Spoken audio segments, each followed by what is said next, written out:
Eklavya એકેડમીના online platform પર મિત્રો આપ સૌનું સ્વાગત છે. મનોવિજ્ઞાન એમસીક્યુ જે સિરીઝ ચાલી રહી છે એની અંદરમાં આજે બરાબર ટેટ ટાટની અંદરમાં અતિ મહત્વનો પ્રશ્નો કે એના પ્રશ્નો હોય જ સાહેબ બરાબર એવો ક્રિયાત્મક સંશોધન જે ટોપિક છે એના એમસીક્યુ આપણે આજે સોલ્વ કરવાના છીએ. ચાલો જોઈએ. સૌથી પહેલો એમસીક્યુ જે છે આપણી સ્ક્રીન ઉપર મિત્રો કે ક્રિયાત્મક સંશોધનના પ્રણેતા કોણ હતા? બરાબર કોણ હતા ભાઈ ક્રિયાત્મક સંશોધનના પ્રણેતા? તો કે સ્કિનર, થોર્નડાઇક, સ્ટીફન કોરે કે પછી પાવલો? મિત્રો અહીંયા જે છે આપણો જવાબ સી જે છે આપણો સાચો જવાબ આવશે. સ્ટીફન કોરે જે છે એ ક્રિયાત્મક સંશોધનના પ્રણેતા હતા. ત્યાર પછી નીચેના પૈકી કયું વિધાન ખોટું છે? બરાબર અહીંયા ચાર વિધાનોમાંથી કયું વિધાન ખોટું છે? એક્શન રિસર્ચ દરરોજના શિક્ષણ માટે ઉપયોગી છે. એક્શન રિસર્ચના પરિણામો વૈશ્વિક સ્તરે લાગુ પડે છે. કે એક્શન રિસર્ચ જાતે શિક્ષક દ્વારા થાય છે. કે પછી એક્શન રિસર્ચ તરત પરિણામ આપે છે. જો આ વિધાન જે છે ને ભાઈ દરરોજના શિક્ષણ માટે, તો કે એ વિધાન સાચું. એક્શન રિસર્ચના પરિણામો છે વૈશ્વિક સ્તરે લાગુ પાડી શકાય નહીં, એટલે આ વિધાન ખોટું. એક્શન રિસર્ચ જાતે શિક્ષક દ્વારા થાય છે એ વિધાન પણ સાચું. અને એક્શન રિસર્ચ જે છે ભાઈ એ તરત પરિણામ આપે છે. હવે અહીંયા શું કીધું છે આપણે? ખોટું વિધાન કીધું છે. હવે અહીંયા ખોટું વિધાન છે બી, એ ખોટું વિધાન છે એટલે બી આપણો સાચો જવાબ આવશે મિત્રો. ચાલો એના પછી શિક્ષણના ક્ષેત્રમાં ક્રિયાત્મક સંશોધન અંગેનો વિચાર સૌપ્રથમ કોણે આપ્યો હતો ભાઈ? સૌપ્રથમ વિચાર આપનાર કોણ હતું? જ્હોન ડ્યુઈ, કર્ટ લેવિન, સિમન કે પછી ગુણવંત શાહ? બરાબર કર્ટ લેવિન જે છે મિત્રો એને અહીંયા જે છે સૌપ્રથમ જે છે વિચાર ક્રિયાત્મક સંશોધનનો આપ્યો હતો. એના પછીનો પ્રશ્ન છે ક્રિયાત્મક સંશોધનનું પ્રારંભિક કાર્ય કયા દેશમાં થયું હતું?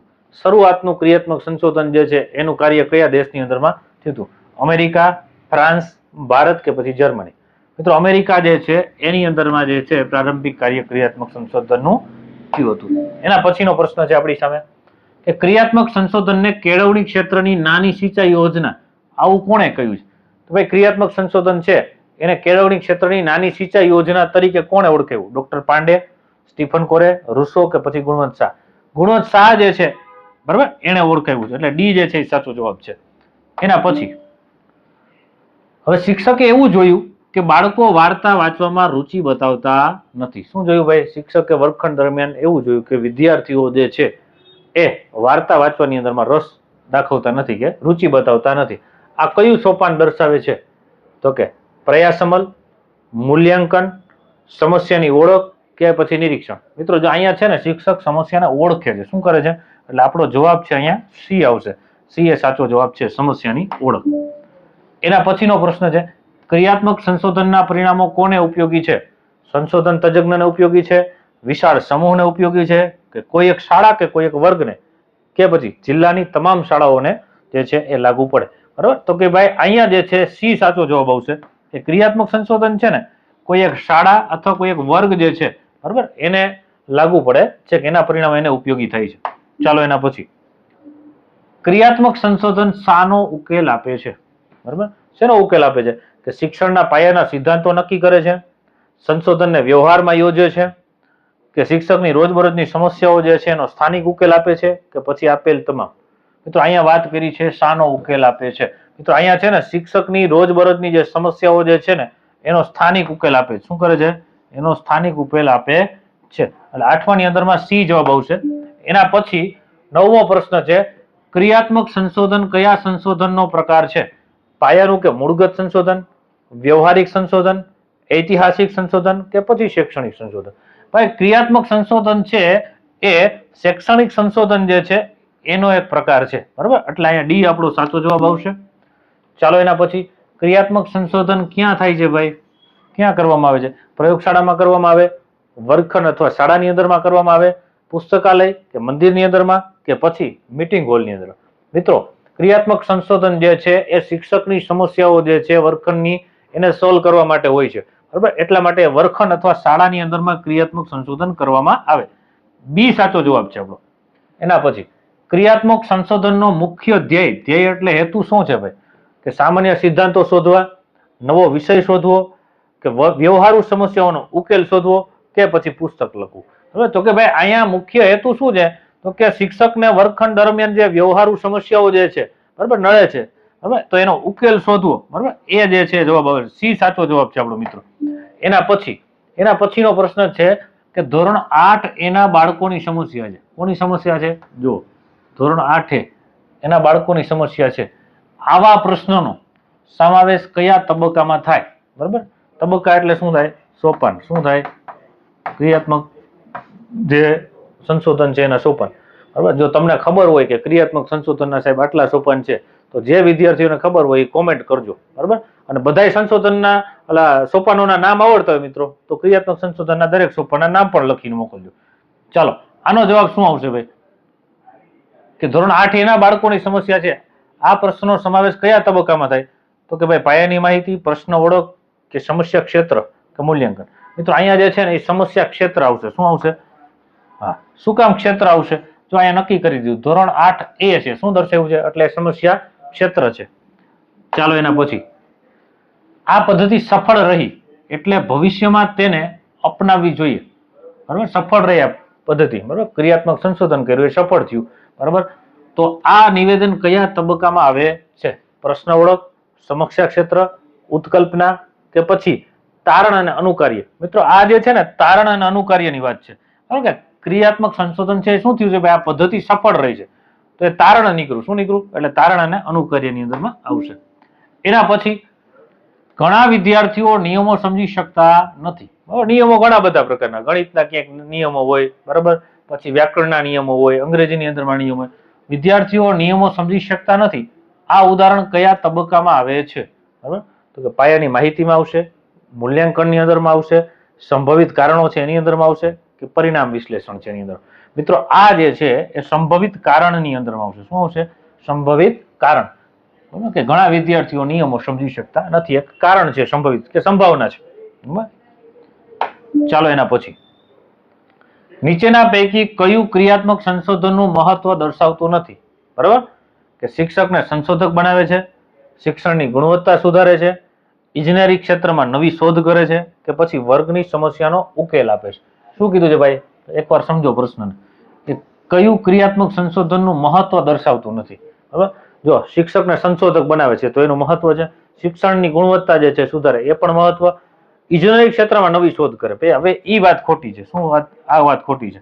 બરાબર, આ વાત ખોટી છે એટલે આ આપણો સાચો જવાબ આવશે. બરાબર, અહીં શું કીધું છે? શું મહત્વનું નથી એવું કીધું, એટલે આ ઇજનેરી ક્ષેત્રની વાત જ નથી અહીં. બરાબર, એટલે અહીંયા સી જે આપણો સાચો જવાબ છે.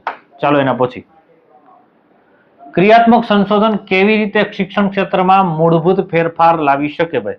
તો કે નવી શાળાઓ ખોલવાથી, શિક્ષક દ્વારા રોજિંદી સમસ્યાઓનો ઉકેલ થવાથી કે ઉકેલવાથી, ટેક્સ્ટબુકના ભાવ વધારવાથી કે પછી વાલી સંમેલન દ્વારા.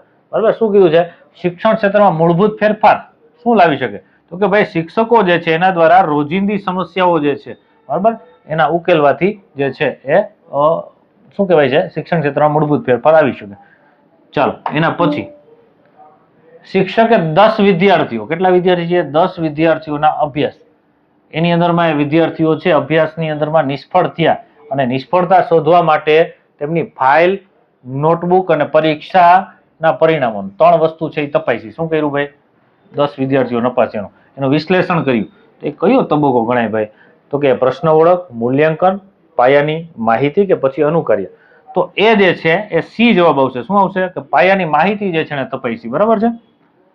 ચાલો, એના પછી ક્રિયાત્મક સંશોધનમાં ઉત્કલ્પના કઈ રીતની હોવી જોઈએ? બરાબર, ઊંડાણ ભરેલી હોવી જોઈએ, વિશ્લેષણાત્મક હોવી જોઈએ, જોતો સ્વરૂપની હોવી જોઈએ કે પછી સુખદ હોવી જોઈએ? બરાબર, તો તમને કદાચ ખબર હશે કે ક્રિયાત્મક સંશોધન છે એની અંદરમાં જોતો સ્વરૂપની ઉત્કલ્પનાઓ જે છે રચવામાં આવે છે. ઉત્કલ્પના એટલે એક પ્રકારનું અનુમાન કરવામાં આવે છે. ચાલો, એના પછીનો પ્રશ્ન છે, એક શિક્ષકને ધોરણ 6 ના વિદ્યાર્થીઓ વારંવાર ગણિતની વિભાજન ક્રિયા કરતી વખતે ભૂલ કરતા હોય તે જોવા મળે છે. એક શિક્ષક છે ગણિતની અંદરમાં જે વિદ્યાર્થીઓ છે ને વારંવાર જે વિભાજન ક્રિયા છે ગણિતની એની અંદરમાં ભૂલો કરે છે એવું જોવા મળે છે. ત્યારે ક્રિયાત્મક સંશોધનના દ્રષ્ટિકોણે શિક્ષકે પહેલું પગથિયું શું ભરવું જોઈએ? બરાબર, પહેલું પગથિયું કયું લેવું જોઈએ? વિદ્યાર્થીઓ ભૂલો કરે છે તો તરત જ નવી પદ્ધતિ અપનાવવી જોઈએ, ભૂલ કરનારા વિદ્યાર્થીને દંડ આપવો જોઈએ, સમસ્યા તરીકે ઓળખીને કારણો શોધવાનું શરૂ કરવું જોઈએ કે માતા પિતા સાથે વાત કરવી જોઈએ. બરાબર, તો અહીંયા જે છે ને મિત્રો એ સી આપણો સાચો જવાબ આવશે કે ભાઈ એને સમસ્યા જે છે ને એને ઓળખીને તેના કારણો શોધવાનું જે છે શરૂ કરવું જોઈએ. એટલે સી આપણો સાચો જવાબ આવશે. એના પછી જે છે મિત્રો શિક્ષક રાજેશભાઈ. કોણ છે ભાઈ? શિક્ષક છે રાજેશભાઈ. જ્યારે પણ પાઠ શરૂ કરે છે ત્યારે 40 માંથી માત્ર 10 વિદ્યાર્થીઓ જવાબ આપે. કેટલા જવાબ આપે છે? જ્યારે પાઠ શરૂ કરે છે ત્યારે 40 માંથી 10 વિદ્યાર્થીઓ જવાબ આપે છે. બાકી બધા ચૂપ થઈને બે, બરાબર, કઈ આન્સર નથી આપતા. તેઓ વિચારે છે શું મારી શૈક્ષણિક પદ્ધતિ યોગ્ય નથી? કોણ વિચારે છે? શિક્ષક વિચારે છે કે ભાઈ આમાં અડધા જવાબ આપે છે અને અમુક ટકા નથી આપતો, મારી શૈક્ષણિક પદ્ધતિ યોગ્ય નથી. તો રાજેશભાઈ એના સંદર્ભમાં શું કરી શકે ભાઈ? તો કે પ્રશ્નોત્તરી પદ્ધતિનો ઉપયોગ કરી અને વિદ્યાર્થીઓને ભાગીદારી વચ્ચે સંબંધ વિશે પ્રયોગ કરવો જોઈએ. બાળકોને બોલવાનું બંધ કરાવવું જોઈએ કે ભાઈ બોલતા બંધ થઈ જાય. દરરોજ નવી રમત રમાડવાનું શરૂ કરવું જોઈએ કે પછી વિદ્યાર્થી રિપોર્ટ કાર્ડ ફાડી નાખવો જોઈએ. બરાબર. હવે અહીંયા જે છે ને શું કરી શકાય ભાઈ? તો કે પ્રશ્નોત્તરી પદ્ધતિ અને વિદ્યાર્થીઓ વચ્ચે ભાગીદારીનો સંબંધ. એટલે બંને બે વિદ્યાર્થીઓ જે છે એના ગ્રુપ બનાવી દે, એક બે વિદ્યાર્થીઓની જોડીઓ બનાવી અને પછી જે છે એની અંદર પ્રયોગો કરવા જોઈએ. એટલે એ સાચો જવાબ આવશે. એના પછીનો પ્રશ્ન છે મિત્રો જોડકા જોડો. શું છે? જોડકા જોડો. બરાબર. હવે આની અંદરમાં જોઈએ આપણે, જોડકા છે આપણી સામે, જોઈ લેજો. સ્ક્રીનશોટ પાડવો હોય તો સ્ક્રીનશોટ પાડી લેજો મિત્રો. જોડકા છે વ્યવહારિક સમસ્યા આધારિત. શું કીધું છે? તો વ્યવહારિક સમસ્યા આધારિત જે છે, બરાબર, તો કે એનું કારણ શું છે? શિક્ષણમાં સુધારાના માર્ગો ખુલ્લા પડે છે. બરાબર. તો કે ભાઈ ઈ વાત સાચી છે. શું છે? ઈ વાત સાચી છે. સાંકળ આધારિત તબક્કાઓ કે સતત સુધારાની શક્યતા રહે. બરાબર. એનાથી એક વખતનો અભ્યાસ ભવિષ્યમાં પણ ઉપયોગી બને. ઈ વાત ખોટી છે. લઘુ ગાળાનું સંશોધન ઝડપથી નિર્ણય શક્ય બને. ઈ વાત સાચી છે. હવે અહીંયા શું કીધું છે કે એક વખતનો અભ્યાસ ભવિષ્યમાં પણ ઉપયોગી બને. ક્રિયાત્મક સંશોધનમાં એવું નથી હોતું ભાઈ. ક્રિયાત્મક સંશોધનની અંદરમાં તમારે વારંવાર સંશોધન કરવું પડે. શું કરવું પડે? વારંવાર જે છે સંશોધન કરવું પડે. કારણ કે અલગ અલગ પ્રકારની સમસ્યાઓ જે છે દર વખતે ક્લાસરૂમની અંદરમાં ઉદ્ભવતી હોય છે. બરાબર. એટલે અહીંયા જે છે મિત્રો આપણે કયું સાચું છે? તો કે પહેલું, બીજું અને ડી. એટલે એ, બી અને ડી સાચા છે. એટલે આપણો આન્સર જે છે એ સાચો જવાબ આવશે. એના પછી ક્રિયાત્મક સંશોધનના પરિણામો. બરાબર. શું કીધું છે? ક્રિયાત્મક સંશોધનના પરિણામો કોને ઉપયોગી છે? સંશોધન તજજ્ઞને, વિશાળ સમૂહને, કે કોઈ એક શાળા કે કોઈ એક વર્ગને, કે પછી જિલ્લાની તમામ શાળાઓને. બરાબર. જુઓ અહીંયા શું કીધું છે ભાઈ? સંશોધનના જે પરિણામો જે છે, બરાબર, તો એ કોઈ એક શાળા અથવા કોઈ એક વર્ગ જે છે ને એને ઉપયોગી હોય છે. એટલે સી અહીંયા સાચો જવાબ આવશે. ચાલો એના પછીનો પ્રશ્ન. ક્રિયાત્મક સંશોધન ખાલી જગ્યા ઢબે હાથ ધરાય છે. બરાબર. કઈ રીતે? તો કે આર્થિક ઢબે, પરંપરાગત રીતે, સામાજિક કે વૈજ્ઞાનિક. બરાબર. તો ક્રિયાત્મક સંશોધન છે ને ભાઈ એ વૈજ્ઞાનિક ઢબે હાથ ધરવામાં આવે છે. બરાબર. એટલે અહીંયા ડી સાચો જવાબ આપણો આવશે. એના પછી નીચેનામાંથી કયો તબક્કો સંશોધનનો ભાગ નથી? યોજના બનાવવી, અમલ કરવો, ભાષા શીખવી કે અવલોકન કરવું. બરાબર. આ બધું આવે છે પણ એક સી નથી આવતું. ભાષા શીખવી એવું ન આવે. સી જે છે અહીં આપણો સાચો જવાબ આવશે. ચાલો એના પછી ક્રિયાત્મક સંશોધનનું 5મું સોપાન કયું છે ભાઈ? બરાબર. 5મું સોપાન જે છે એની વાત કરી. બરાબર. તો ઉત્કલ્પનાઓ, મૂલ્યાંકન, પાયાની જરૂરી માહિતી કે પ્રયોગ કાર્યની રૂપરેખા. બરાબર. તો મિત્રો 5મા સોપાનની વાત કરીએ ને તો ઉત્કલ્પનાઓ જે છે એ 5મું સોપાન છે. જેને બધાય સોપાનો ક્રમશઃ ખબર હોય ને એ લોકો કોમેન્ટની અંદરમાં બધા સોપાનોના નામ લખજો. એટલે અહીંયા એ આપણો સાચો જવાબ આવે છે. ચાલો મિત્રો જો અમારા જે વિડીયો લેક્ચર તમને ગમતા હોય તો લાઈક કરજો, કોમેન્ટ કરજો અને બીજા વિદ્યાર્થીઓને શેર કરજો. કારણ કે આપણે મનોવિજ્ઞાનની અંદરમાં જે છે ટેટ ટાટના વિદ્યાર્થીઓ માટે સંપૂર્ણ ફ્રી તૈયારી કરાવી રહ્યા છીએ. ચાલો મળીએ છીએ ફરી પાછા નવા લેક્ચરની અંદરમાં. અસ્તુ જય હિન્દ, ભારત માતા કી જય, વંદે માતરમ અને અડી અડીને છૂટા.